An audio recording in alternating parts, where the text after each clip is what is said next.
नमस्कार, विचार मंथन में आपका स्वागत है। कोरोना रोज विस्फोट कर रहा है।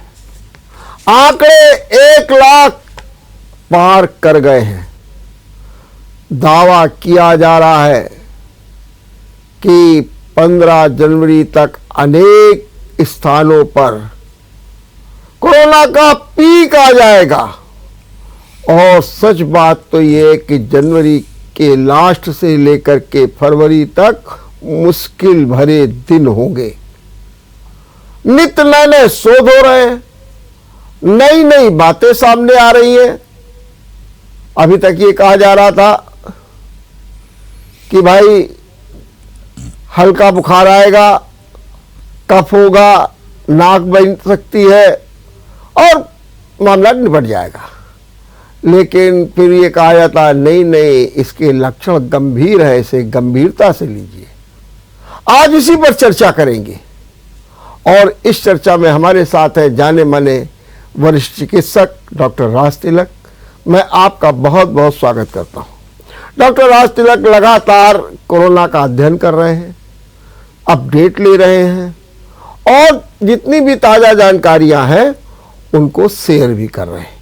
इसीलिए मैंने आज उनको फिर बुलाया और कि ये जो ट्रेंड चल रहा है वो क्या संदेश दे रहा है। डॉक्टर साहब ये बताइए कि 1 लाख के पार अब हो गए हैं और ये 10 दिन में 10 गुना हो गए हैं। 7 महीने में देखा जाए तो सबसे ज्यादा हो गए हैं। क्या कहना है आपका, क्या तीसरी लहर आ गई? बिल्कुल साहब, अभी तक तो खबर थी कि तट से दूर है, अब ये सुनामी हमारे तटों से टकरा गई है और उसके छींटे लोग महसूस करने लगे हैं। धीरे धीरे ये पानी शहरों में, देश में, हमारे गांव में, चौबारों में, सड़कों पे प्रवेश करेगा और हर तरफ आप देखेंगे कि जहां देखेंगे, नजर दौड़ाएंगे, हर तरफ ओमिक्रॉन दिखाई देगा। लेकिन ओमिक्रॉन की संख्या अगर यूं देखी जाए तो 3000 के पार है और 1 लाख से ऊपर कोरोना है, तो इनमें दोनों में तो भारी अंतर दिख रहा है। आप बिल्कुल ठीक कह रहे हैं, लेकिन एक खरगोश की गति से दौड़ रहा है और दूसरा घोंगे की रफ्तार से चल रहा है। ये बात और है कि अभी घोंगा आगे है लेकिन खरगोश को उसे पछाड़ते देर नहीं लगेगी। और आप देखेंगे कि शहरों के जो आंकड़े हैं, खासतौर पे जो मेट्रोपॉलिटन सिटीज हैं, वहां 75% ओमिक्रॉन का संक्रमण है और जो डेल्टा है वो सिर्फ 25% है। और डेल्टा से बहुत से लोग पहले प्रभावित हो चुके हैं दूसरी दौर में, और जो हमारा टीका लगा था वो भी डेल्टा से बचाने में काफी हद तक सहायक है। उसका मतलब ये होगा कि जिन लोगों को संक्रमण हो चुका है या जिन्हें टीका लग चुका है वो डेल्टा के प्रति इम्यून हो जाएंगे, यानी उसके प्रसार के और रास्ते और दरवाजे बंद हैं। ओमिक्रॉन से हमारे देश में अभी लोग संक्रमित नहीं हुए हैं। टीका किस हद तक बचा पाएगा ये निश्चित रूप से नहीं कहा जा सकता है, और कोई ओमिक्रॉन के लिए इम्यूनिटी किसी के शरीर में मौजूद नहीं है। तो नतीजा ये होगा कि हमारी लगभग सारी आबादी ओमिक्रॉन की चपेट में आने को तैयार है। इस महीने के अंत तक जो इसकी पराकाष्ठा है, पीक है, वो दिखाई देने लगेगी। पूरे फरवरी माह में ऊपर रहेगी और आर्टिफिशियल इंटेलिजेंस के जरिए से जो डिसाइड की गई है कि इसका ट्रेंड क्या होगा, IIT कानपुर उसमें लीड ले रहा है। उनका कहना यह है कि मार्च में धीरे धीरे उतरते उतरते अप्रैल के प्रथम सप्ताह में ये वेव समाप्त हो जाएगी। डॉक्टर साहब, अगर देखा जाए जिस तरीके से ट्रेंड बढ़ रहा है वैसे ही हमारी केंद्र सरकार, राज्य सरकारें भी सख्त हो रही हैं। आज ये फैसला ले लिया गया है कि इंटरनेशनल जो यात्री हैं वो जो आएंगे उनको 7 दिन का क्वारंटीन अनिवार्य होगा। अब जी क्या कहेंगे इस बारे में? मेरी समझ से अच्छा निर्णय है जी, और इस पर सख्ती से अमल होना चाहिए। लेकिन 7 दिन क्यों?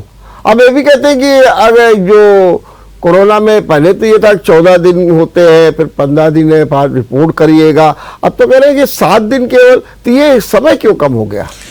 देखिए, मोटे तौर पर ये सारी चीजें कि हमें 5 दिन रखना है कि 7 दिन रखना है या 14 दिन रखना है, ये जो हमारे वैज्ञानिक आंकड़े हैं और जिस किस्म का वायरस सर्कुलेशन में होता है या स्ट्रेन सर्कुलेशन में होता है, इसके आधार पे वैज्ञानिकों की टीम बैठ के डिसाइड करती है। अमेरिका में ये अंतराल सिर्फ 5 दिन रखा गया है। हमने थोड़ा सुरक्षा अवश्य से 7 दिन रखा है, क्योंकि कम से कम 4-5 दिन तो लग जाते हैं मरीज को लक्षण आते आते, और फिर जब लक्षण आते हैं तो 4-5 दिन संक्रामक रहता है। तो हम 5 दिन अगर उसको रखते हैं तो अगर लक्षण आने शुरू भी हो जाते हैं तो हम पता कर पाएंगे अपने टेस्ट के जरिए से कि इसमें संक्रमण है या नहीं है। यदि है तो निश्चित रूप से फिर हम उसकी अवधि बढ़ाएंगे उसके लिए, लेकिन बाहर एक्सपोज नहीं होगा। अगर 7 दिन तक कोई लक्षण नहीं आते हैं तो हमारा ख्याल है कि टेस्ट कराने की भी कोई जरूरत नहीं होगी। नहीं सर, बाहर से आने वालों में सिर्फ क्लिनिकल आधार पर यह निर्णय नहीं किया जा सकता, क्योंकि 10 में से 8 केस तो ओमिक्रॉन के एसिम्प्टोमेटिक होते हैं, उनमें न लक्षण आए हैं न आएंगे। तो हमें जांच, खास तौर पे RT-PCR जांच, ट्रूनेट जांच और एंटीजन टेस्टिंग के जरिए से ये स्थापित करना होगा कि यह व्यक्ति संक्रामक नहीं है और इस इन्फेक्शन को आगे प्रसारित नहीं करेगा। दूसरा एक ये भी है कि ये कह रहे हैं कि ओमिक्रॉन तो आ ही रहा है, लेकिन जो डेल्टा वेरिएंट है वो भी दस्तक दे रहा साथ में। बिल्कुल ठीक कह रहे हैं आप जी। सारी परिस्थितियां, लोगों का मास्क उतारना, सैनिटाइजेशन ना करना, भीड़ भाड़ करना, तमाम सारे समारोहों में शरीक होना, ये समस्त वायरल बीमारियों के प्रसार के प्रमुख कारणों में से एक है। अब कुछ लोग लापरवाह हो गए, कुछ थक गए, नतीजा उसका यह है कि अब दोबारा शिकार किए जाने को तैयार है ये आबादी, और ओमिक्रॉन अपने तमाम वेग के साथ साथ में है। लेकिन ये परिस्थितियां सिर्फ ओमिक्रॉन को ही बढ़ावा दें ऐसा नहीं है, ये और भी जो वेरिएंट्स हमारी कम्युनिटी में होंगे वो भी प्रसार पे होंगे और धीरे धीरे अपनी पराकाष्ठा पे पहुंचेंगे। ये बात और है कि अपनी प्रखर ये जो आप कहते हैं संक्रमण को प्रसारित करने की जो शक्ति है, उसके आधार पे ओमिक्रॉन की गति डेल्टा के मुताबिक 5 गुना ज्यादा है, इसलिए ये 5 गुना ज्यादा लोगों को संक्रमित करेगा। तो ये भी कहा जा रहा है कि आने वाले समय में, और हो सकता है कि कुछ ही दिनों के बाद, प्रतिदिन 10 लाख तक का आंकड़ा हो जाएगा।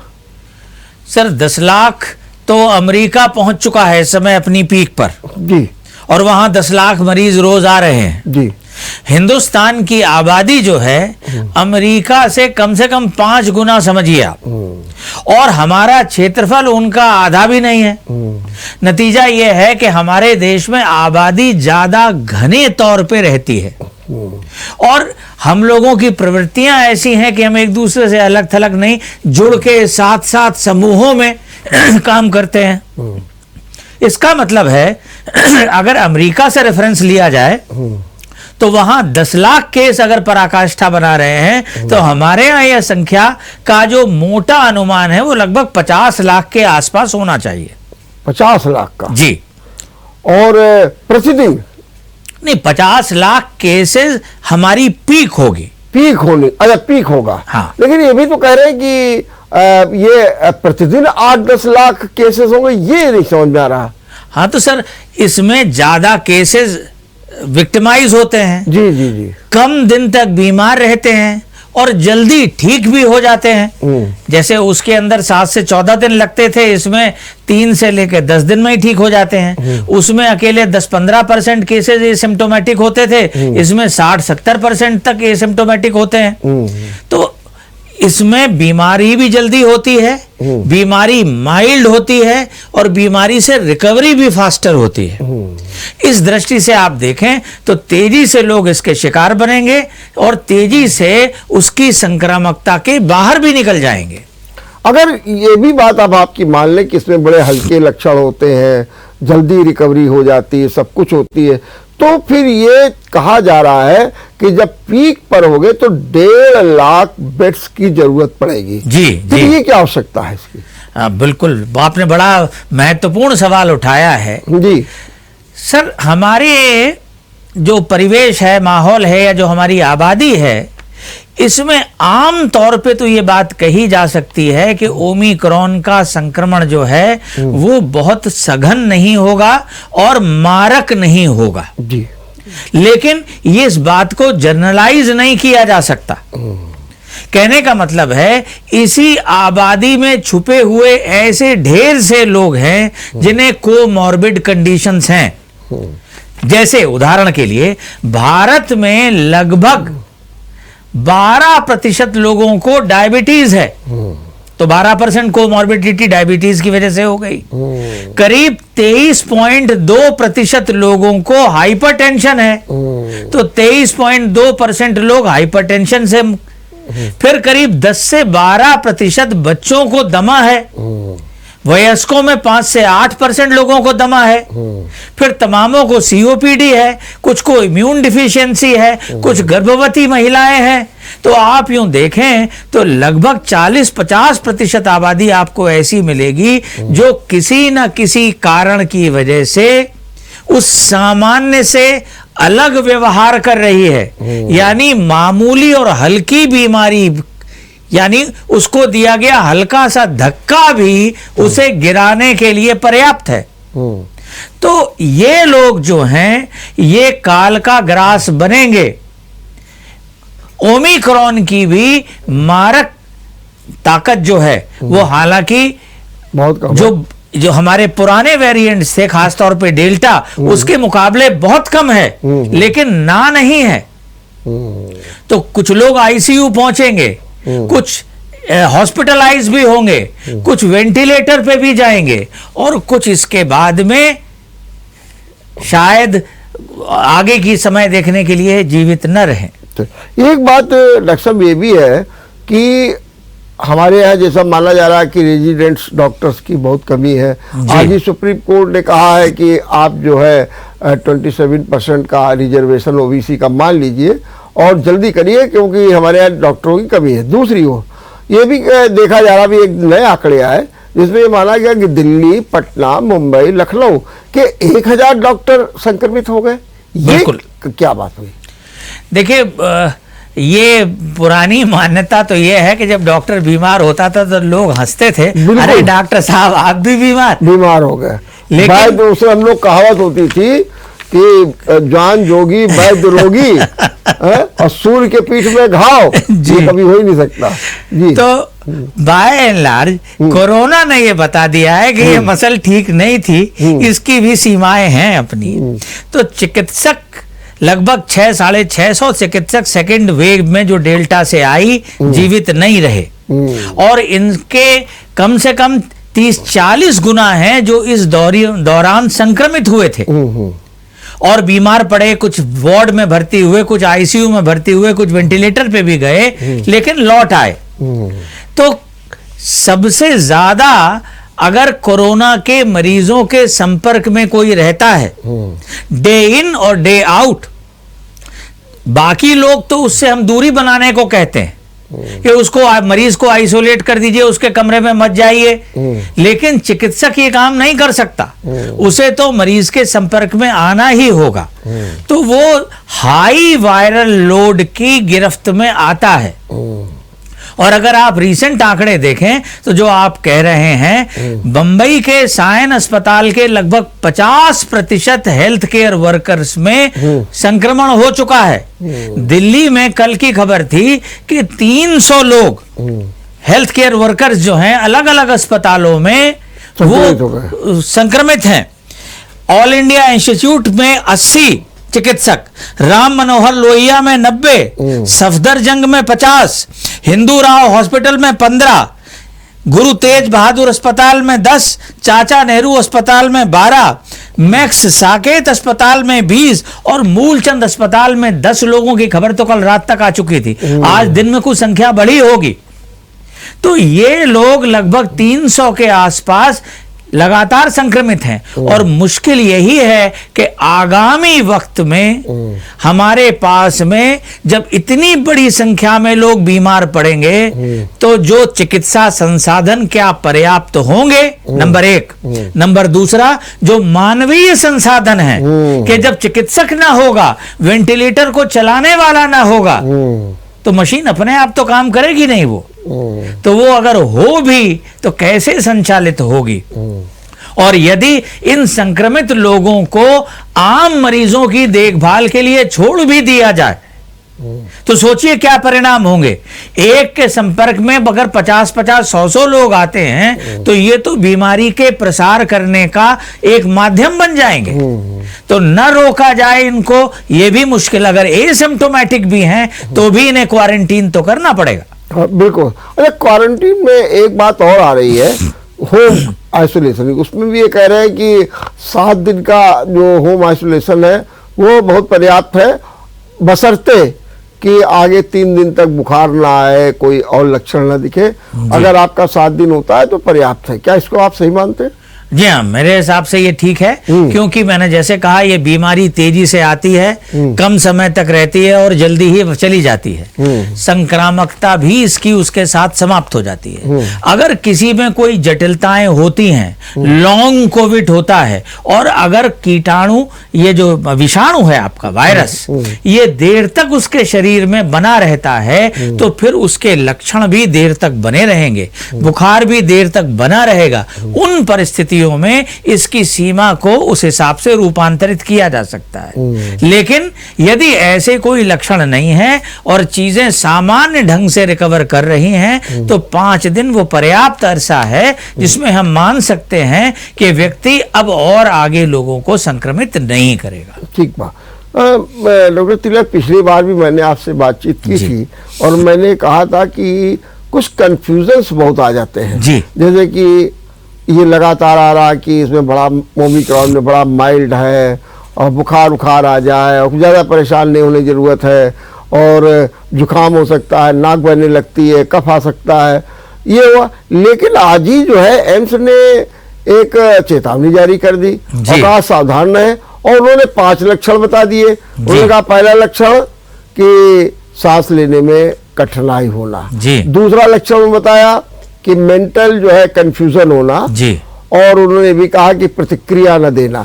नंबर 3 उन्होंने ये भी बताया कि ऑक्सीजन का में गिरावट आना, और फिर उन्होंने आगे बताया कि और जो लक्षण है वो उन्होंने बुखार के और इस तरीके के बता दिए। तो मेरा कहने का आपसे मतलब ये है कि जो ये स्थितियां उत्पन्न हो रही हैं, ये जो 5 नए लक्षण आ रहे हैं, ये क्या मतलब है? सर, ये नए लक्षण नहीं है जी। देखिए, हर बीमारी के कुछ प्रारंभिक लक्षण होते हैं जी। कुछ जब वो अपनी पूरी प्रखरता पे पहुंचती है तो नए लक्षण जुड़ जाते हैं या उन प्रारंभिक लक्षणों की तीव्रता बढ़ जाती है, और कई बार जब जटिलताएं होने लगती हैं तो जिन जटिलताओं से संबंधित नए लक्षण प्रकट होते हैं।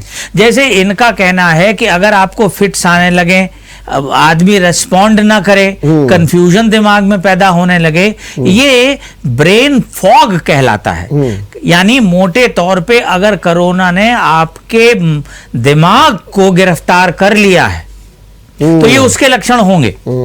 यदि आपकी सांस तेज चलने लगे और ऑक्सीजन आपकी नीचे गिरने लगे, 94% से कम हो जाए, इसका मतलब है कि ये सामान्य वायरल इन्फेक्शन से आगे निकल गया और इसने आपके फेफड़ों को या हृदय संस्थान को गिरफ्तार कर लिया है, अपने कब्जे में कर लिया है, और निमोनिया आपको बन रहा है या हार्ट संबंधी समस्या आ रही है। सीने में जो दर्द या दबाव भी इसी का लक्षण है? सीने में दर्द भी इस बीमारी में हो सकता है। अब किसको होगा किसे नहीं होगा, ये व्यक्ति की अपनी बीमारी से लड़ने की ताकत पर निर्भर करेगा, क्योंकि ओमिक्रॉन तो लगभग सबके लिए एक ही जैसा है, लेकिन हम सबकी लड़ने की ताकत अलग अलग है। जो 60 वर्ष से ज्यादा उम्र के लोग हैं, विशेष करके जो 80 वर्ष से ज्यादा ऊपर के हैं, जिनमें किसी प्रकार की प्रतिरोध न्यूनता या अल्पता आ गई है, मतलब लड़ने की क्षमता जिनकी कम हो गई है, अब वो उनको ओरल स्टेरॉइड दवाइयां बहुत समय तक चल रही हों, या जिनको कैंसर रोधी दवाइयां दी जा रही हों, या जिनकी रेडियोथेरेपी हुई हो, या जो प्राइमरी इम्यूनो डिफिशियंसी बीमारियों से ग्रसित हों, या जिन्हें कोमॉर्बिड कंडीशंस हों, इस तरह की, या जिनमें एनाटॉमिकल या फिजियोलॉजिकल एनामलीज मौजूद हों शरीर के अंदर, ऐसे बहुत से लोग हो सकते हैं जिनके लड़ने की शक्ति या सामर्थ्य सामान्य व्यक्ति के बराबर नहीं है। उसके कॉन्ट्रेरी जो युवा हैं या जो 60 वर्ष से कम उम्र के हैं, उनके लड़ने का तरीका ज्यादा शक्तिशाली होगा।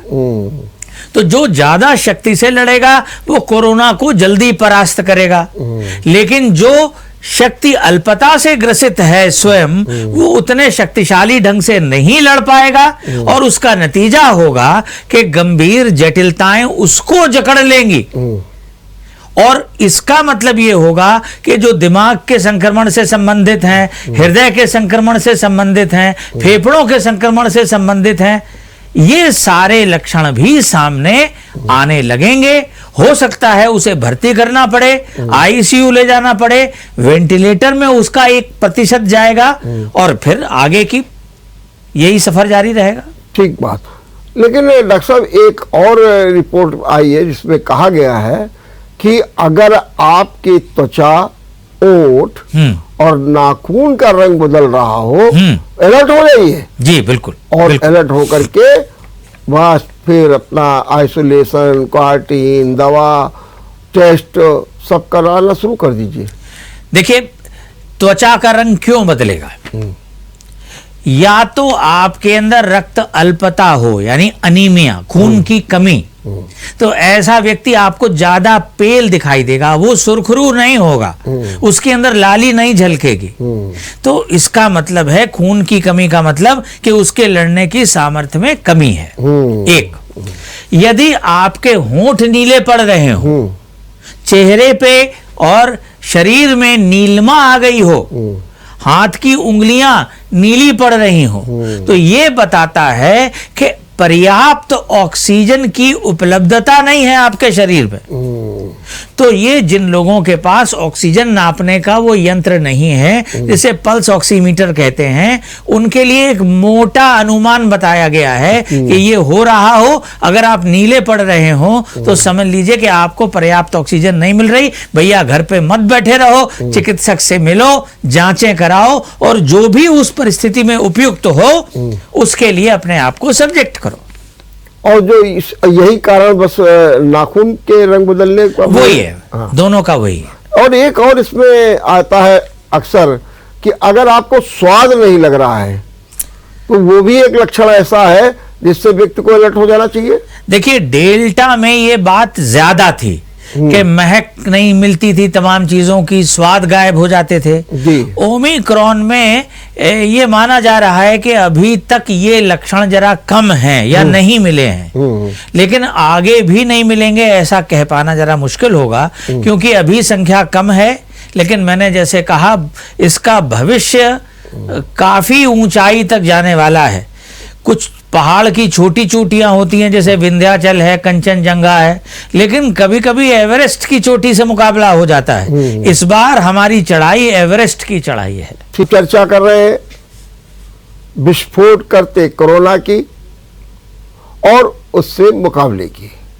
हमारे साथ है डॉक्टर राज तिलक, जो बड़े ही शोध परक तथ्यों के साथ में अपनी बात रख रहे हैं। डॉक्टर साहब, थोड़ा ये भी समझा दीजिए हमको कि अब वो 15 साल से 18 साल तक के बच्चों को भी टीकाकरण होने लगा है, और एक तो ये बात है, और दूसरी बात बड़ी अटपटी सी भी लगती है, लेकिन समझाई तो जा रही है कि कहते हैं कि ओमिक्रॉन का जो है वैक्सीन से कंपेयर किया जा रहा है।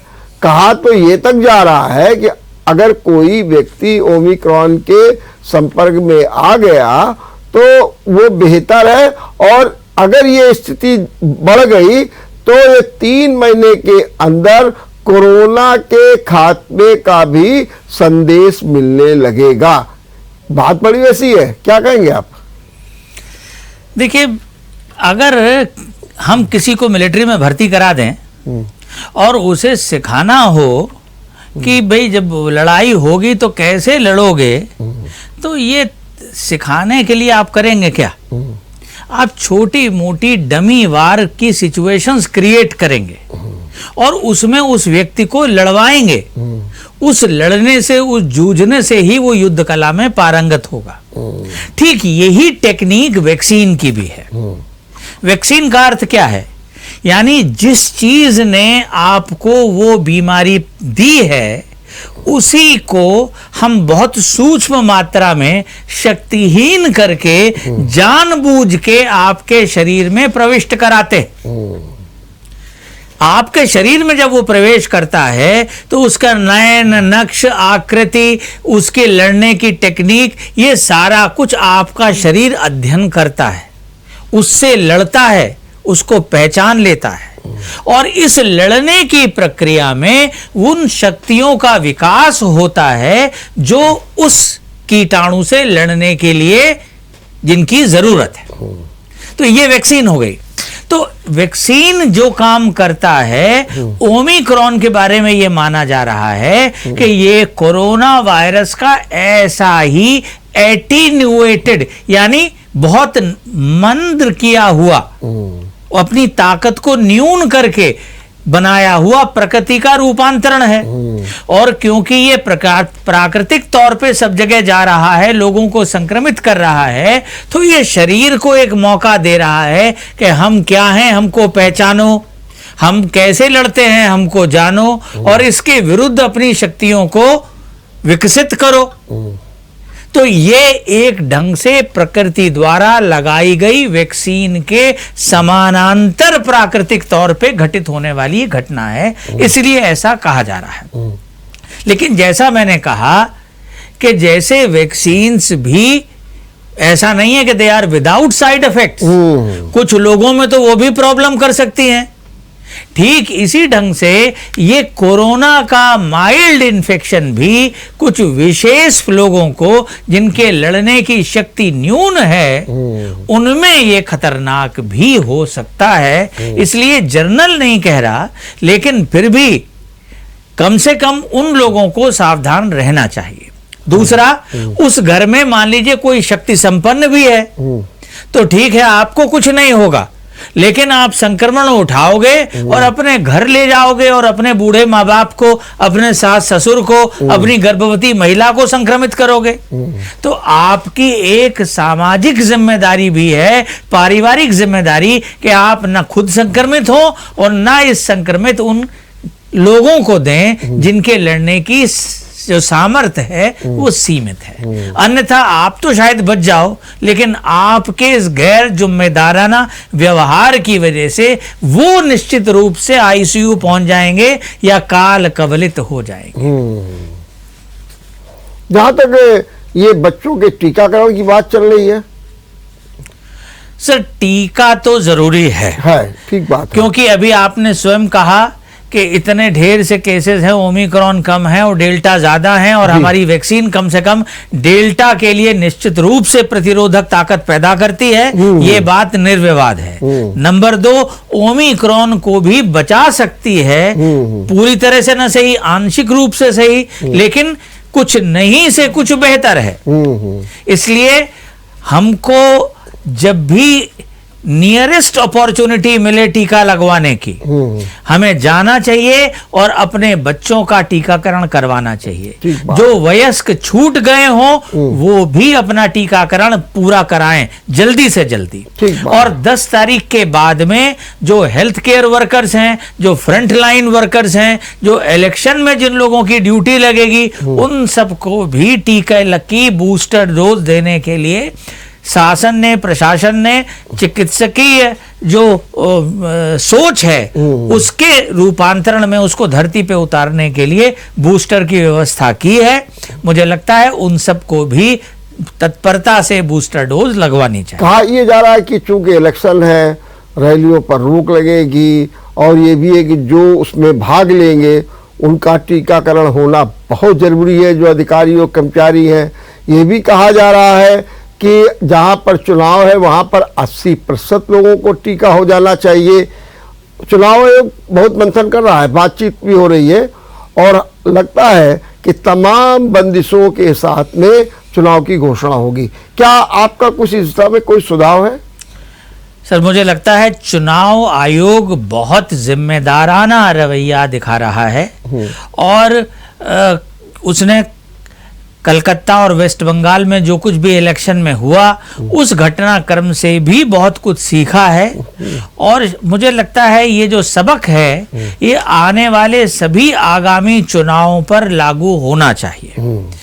यानी कि हम मास मीडिया का, हम मास प्रचार माध्यमों का ज्यादा से ज्यादा उपयोग करें और जो ये पर्सनल कांटेक्ट वाला कन्वेंसिंग का तरीका है इसको खत्म तो शायद नहीं किया जा सकता, लेकिन इसको जितना भी न्यून कर सके उतना न्यून करना ही होगा। मतलब जो जनसंपर्क हो रहा है जी, जो घर घर जाकर के उसको कम किया जाए। सर, घर घर जाने में तो उतनी समस्या नहीं है, आप घर जाते हैं, बात करते हैं 4-5 लोगों से, मामला खत्म हो जाता है। हाँ। लेकिन जो रैलियों में आप भीड़ इकट्ठी करते हैं, जी, जी, जी। जहां हर एक व्यक्ति दूसरे सभी व्यक्तियों के लिए चुनौती बन जाता है और वहां देर तक आप रुकते हैं, मतलब जब तक आपके स्पीकर आए उसके पहले वो तमाम नाट्य और नर्तन का आयोजन होता है, संगीत सभा लगती है, फिर आपके वक्ता देर से पहुंचते हैं, फिर दिन भर कार्यक्रम चलता है, तो इतनी देर तक इतना एक्सपोजर जो है वो हमारे देश में विस्फोट करने के लिए बिल्कुल प्रभावी तरीका है। अगर हम चाहें कि देश गर्त में चला जाए या कोरोना का विस्फोट हो जाए इस कदर कि हमारे अस्पताल और हमारा सिस्टम उसे संभाल न पाए, तो हम ये करें। और अगर हम देश के प्रति कुछ भी भक्ति रखते हैं तो हमें इससे बचना चाहिए। डॉक्टर साहब, एक ये भी आ रहा है कि ओमिक्रॉन की एक दवा आ गई है जिसे मोल्नुपिराविर बोलते हैं और कई कंपनियों को इसके मैन्युफैक्चर का भी अधिकार दे दिया।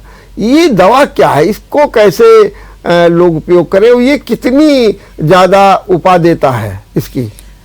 देखिए, ये कहा जा रहा है कि वो लोग जो आईसीयू या अस्पताल पहुंच जाएंगे या मृत्यु का ग्रास बनेंगे उन लोगों में ये दवा अगर दी जाए, सबके लिए नहीं कहा जा रहा, ये ध्यान रखिएगा, ये उस खतरनाक श्रेणी में पहुंचने वाले लोगों के लिए, तो लगभग ये 3% लोगों को अस्पताल में भर्ती होने से रोक सकता है। तो ये पेनेशिया नहीं है कि हमने दे दिया तो हम श्योर शॉट है कि हो ही गया, लेकिन फिर भी एक बड़ी आबादी का 3% भी बड़ा अनुपात होता है, कम से कम उस हद तक ये बढ़िया काम करता है। इसकी खुराक वयस्कों के लिए लगभग 40 कैप्सूल्स की होती है, कीमत करीब 2,500-3 हजार रुपए के आसपास आती है उन 40 कैप्सूल्स की। 2 कैप्सूल सुबह 2 शाम को खाने होते हैं और ये 8-9 कंपनियां हैं जिनको इसे लॉन्च करने की परमिशन दी गई है। मार्केट में बड़ी आसानी से ये सुलभता से उपलब्ध है, तो कोई क्राइसिस वाली स्थिति नहीं है, लेकिन किसे खाना है किसे नहीं खाना है इसका निर्णय चिकित्सक पे छोड़ा जाए तो बेहतर होगा। दूसरी चीज, इसको प्रेग्नेंट लेडीज नहीं खा सकती हैं क्योंकि उनमें के गर्भ में जो बच्चा विकसित हो रहा है उसके लिए इसे टेरेटोजेनिक कहा जा रहा है या पाया गया है। टेरेटोजेनिक का मतलब होता है कि उस नवजात शिशु में जो कोख में भ्रूण अवस्था में है उसके अंदर ट्यूमर फॉर्मेशन करा सकता है, तो इसलिए उनके लिए ये मना है। इसके सिवा भी ये कार्सिनोजेनिक भी हो सकता है कुछ परिस्थितियों में, यानी कैंसर पैदा करने वाला भी हो सकता है कुछ लोगों में, तो ये इसीलिए इसका निर्णय विवेकपूर्ण ढंग से चिकित्सक करें तभी बेहतर होगा। और बच्चों के लिए भी कहते हैं कि हानिकारक है ये? सर, बच्चों के बारे में इसकी क्या अनुशंसा है मुझे अभी स्पष्टतः पता नहीं है, लेकिन सिर्फ ये कैप्सूल फॉर्म में उपलब्ध है, तो इसलिए बहुत छोटे बच्चों को या 5-7 साल तक के बच्चों को तो वैसे भी नहीं दिया जा सकता।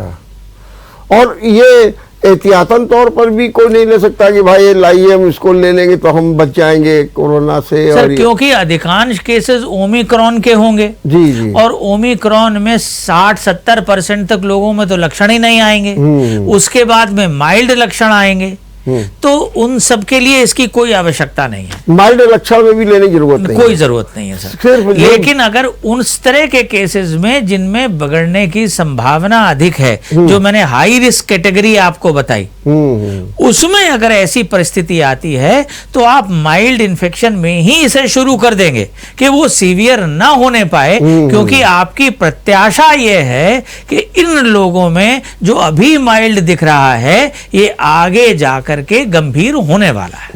क्या ये भी सही है और ये हमारे लिए राहत भरी खबर है कि जो 1.5 लाख बेड्स की बात की जा रही है उसमें मात्र 1% लोगों को वेंटिलेटर की जरूरत पड़ेगी?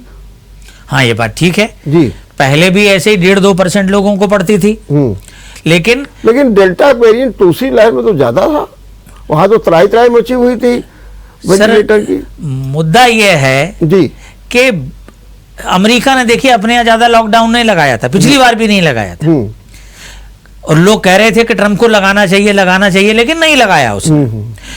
उसका कारण यह है कि उनके यहाँ स्वास्थ्य सेवाएं इतनी सशक्त हैं कि वो जानते हैं कि अगर जितने लोग आ रहे हैं इसके 10 गुना भी आ जाएं तो हमारे यहाँ न बेड कम पड़ेंगे, ना डॉक्टर्स कम पड़ेंगे, ना नर्सेस कम पड़ेंगी, ना हमारे यहाँ वेंटिलेटर कम पड़ेंगे, ना ऑक्सीजन सप्लाई की क्राइसिस होगी। लेकिन हमारे देश में आज़ादी के शुरू के 4-5 साल निकाल दें, जब हम आधारशिलाएं और बुनियाद रख रहे थे, स्वास्थ्य संस्थान की भी बुनियादें तभी रखी गई, लेकिन उसके बाद अधिकांश राजनीतिक दलों में जो भी सत्ता में आए, और लगभग सभी दलों की सरकारें रही हैं, मिली जुली सरकारें भी रही हैं, उन्होंने स्वास्थ्य के प्रति कोई विशेष ध्यान नहीं दिया है। उसका नतीजा यह है कि स्वास्थ्य तंत्र जो हमारे संपूर्ण देश का है वो बहुत बदहाली के दौर में है और गुजरता रहा है। आप देखें एक ओपीडी में 300 से 400 मरीज, जिसको वहां बैठा हुआ डॉक्टर महज 3-4 घंटे में निपटा देता है। एक बेड पे ऐसी नौबत के जहां 2-2, 3-3 वयस्क लेटाए जा रहे हैं। बच्चों के अस्पताल में तो 3-3, 4-4 बच्चे एक बेड पे हैं और माँ बाप उनके स्टूल पे बैठे रहते हैं लगातार। 72% तक दवाइयां इस वेलफेयर स्टेट में हमको आउट ऑफ द पॉकेट, अपनी जेब से मार्केट से जाके खरीदनी पड़ती हैं। तो कुल मिला के हमारे मेडिक्लेम इंश्योरेंस में ओपीडी ट्रीटमेंट शरीक ही नहीं है। तो हर तरफ से देखें, जांचों के लिए आप देखें कानपुर के बड़े अस्पतालों के बाहर पैथोलॉजी सेंटर्स और रेडियोलॉजी सेंटर्स और सीटी स्कैन सेंटर्स और दवाई की दुकानें फल फूल रही हैं। तो ये हम क्या खाक कल्याणकारी सरकार हैं? तो हमारा जो स्वास्थ्य तंत्र है बहुत कमजोर स्थिति में है। हमारे पास मानव संसाधन भी कम है, बेड्स भी कम है, आईसीयू बेड्स भी कम है और वेंटिलेटर भी कम है। तो अगर मरीज थोड़ी संख्या में आते हैं, गंभीर भी हो, तो भी हम नहीं संभाल पाते। आज हैलट अस्पताल से क्या खबर आई है? खबर ये आई है कि हम सामान्य केसेस को जिनकी देखभाल कर रहे थे उनकी तादाद हम 50% कम कर देंगे, तब हम कोरोना के मरीजों के लिए जगह बना पाएंगे। ठीक बात है। मुद्दा यह है कि हमारे पास इसका मतलब रिजर्व बिल्कुल नहीं है। हम बिल्कुल ब्रिंक पे, सतह पे, मार्जिन पे खड़े हुए हैं कि अगर हमें एक को रखना हो तो दूसरे को हटाना पड़ेगा। सर इसलिए ये स्थिति हुई डेल्टा के समय कि हम ना ऑक्सीजन के लिए तैयार थे, ना आईसीयू के लिए, ना बेड्स के लिए। लेकिन सर उसके बाद ये बड़ा लेकिन है, भारत सरकार ने लगभग 1827.78 करोड़ रुपया फेज 2 में दिया है हेल्थ सिस्टम प्रिपेयर्डनेस के लिए, यूनियन मिनिस्ट्री ने 2021 और 22 के बजट में। और हमारी जो oxygen generation, medical oxygen generation capacity थी देश में, वो लगभग 28% बढ़ गई है। जगह जगह हमने PSA oxygen, medical oxygen generation plants लगाए हैं, और खास तौर पे ये जो प्लांट्स लगाए गए हैं इसका अधिकांश उत्तर भारत में है, मध्य प्रदेश में है, उत्तर प्रदेश में है, बिहार में है, एक हिस्सा इसका आपके तमिलनाडु में भी है, दिल्ली में भी 25 पीएसए प्लांट लगाए गए हैं। तो कुल मिला के ऑक्सीजन के मामले में हम बेहतर हुए हैं, और इतना बेहतर हो गए हैं कि हमारी ऑक्सीजन की कैपेसिटी अगर सारे बेड फुल हो जाएं तो हम 1 लाख लोगों को एक बार में कैटर कर सकते हैं। ये एक उपलब्धि है। हाँ, लेकिन सर वेंटिलेटर बेड्स जो हैं या आईसीयू बेड्स जो हैं वो टोटल ऑक्सीजन बेड्स के लगभग 10% होते हैं। हाँ। तो अगर हम ये कह रहे हैं कि हम 1 लाख ऑक्सीजन बेड्स को कैटर कर पाएंगे, और हम दूसरी तरफ कह रहे हैं कि हमारे आईसीयू में 1.5 लाख लोग पहुंच जाएंगे पीक आने पर, तो इसका मतलब ऑक्सीजन बेड्स की डिमांड तो उससे 90% ज्यादा होगी। तो हमारी ये बढ़ी हुई सीमाएं भी छोटी पड़ जाएंगी। ठीक बात है। इसलिए कहा जा रहा है कि शायद इससे और ज्यादा प्रिपेयर होने की आवश्यकता है। और हमारे उत्तर भारत की जैसे आपने चर्चा की, निश्चित रूप से अभी एक हेल्थ इंडेक्स आया था जी, और आपको तो खैर पता ही है कि हेल्थ इंडेक्स में यूपी सबसे नीचे नंबर पर था जी, और उसके ऊपर बिहार था जी, और नंबर 1 पर केरल था जी। तो हम सबसे नीचे, जबकि आप देख रहे हैं कि हमारी योगी सरकार लगातार ये स्वास्थ्य सेवाएं, ये व्यवस्थाएं, लेकिन आप समझ लीजिए कि कितनी जमीनी में गिरी हुई हमारी स्वास्थ्य व्यवस्था है कि इतना होने के बावजूद भी आज भी हम देश में सबसे नीचे पे हैं। खैर तिलक जी, अब मैं आपसे खाली आखिरी में फिर चाहूँगा, ये जो कोरोना बढ़ रहा है, एक बार फिर हमारी जनता को, हमारे व्यूवर्स को थोड़ा सा संदेश दे दीजिए, टिप्स दे दीजिए। सर, पहला संदेश तो ये है कि चुनाव नजदीक है जी। हमें देखना चाहिए कि स्वास्थ्य में जो पिछले 70 साल में नहीं हुआ, 75 साल होने जा रहे हैं हमको आजादी के, तो ये एक राजनीतिक मुद्दा बने, और जब हम अपना वोट दें तो इस बात पे गौर करके दें कि कौन सी सरकार हमें स्वास्थ्य के मामले में सशक्त बनाने के लिए सार्थक प्रयास कर रही है। ठीक बात। दूसरी चीज, प्रिकॉशन जहां बताना सरकार की जिम्मेदारी है, आगाह करना जिम्मेदारी है, लागू करवाना जिम्मेदारी है, वही उसका अनुपालन करना जनता की भी उतनी ही बड़ी जिम्मेदारी है। जी।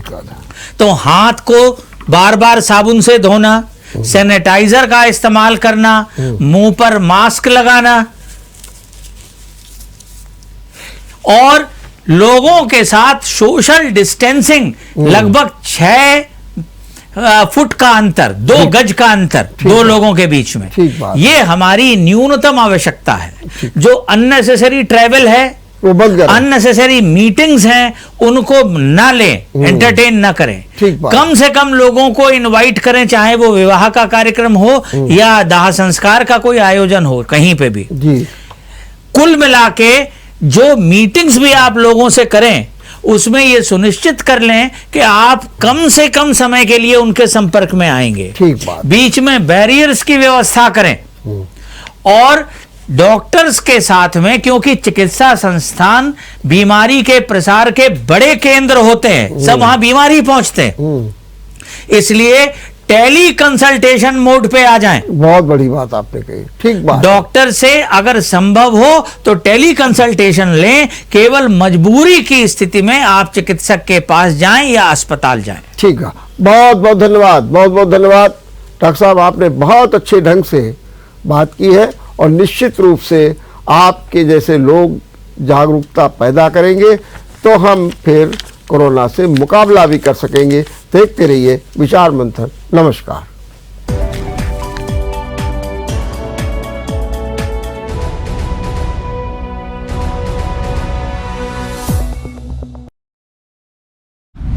अगर आपको हमारा वीडियो पसंद आया हो तो हमें लाइक करें, सब्सक्राइब करें और ज्यादा से ज्यादा शेयर करें, और हाँ, बेल आइकॉन दबाना ना भूलें ताकि हर खबर का अपडेट आप तक पहुंचे तुरंत।